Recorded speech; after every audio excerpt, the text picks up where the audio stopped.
બોટાદ જિલ્લાના પવિત્ર તીર્થધામ સાળંગપુરમાં એક અનોખી ભક્તિનું દર્શન થયું છે।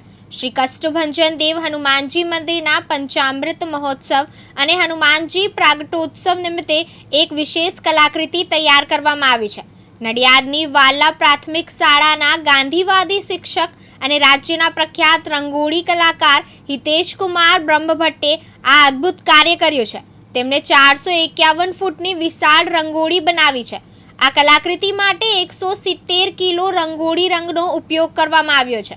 સમગ્ર રંગોળી તૈયાર કરવામાં 18 કલાકનો સમય લાગ્યો છે। આ મહાન કાર્યમાં નડિયાદના નવસેવકોએ પણ મહત્વપૂર્ણ યોગદાન આપ્યું છે।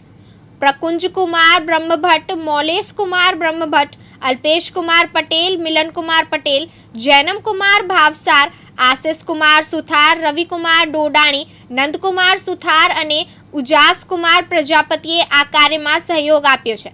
વડતાલ શ્રી સ્વામિનારાયણ મંદિરના ચેરમેન ડોક્ટર સંતવલ્લભ સ્વામીની પ્રેરણા અને સાળંગપુર કષ્ટભંજન દેવ મંદિરનો સહયોગ પણ આ કાર્યમાં મહત્વપૂર્ણ રહ્યું છે। અપુ જોશી, દિવ્યાંગ ન્યૂઝ, અમરેલી।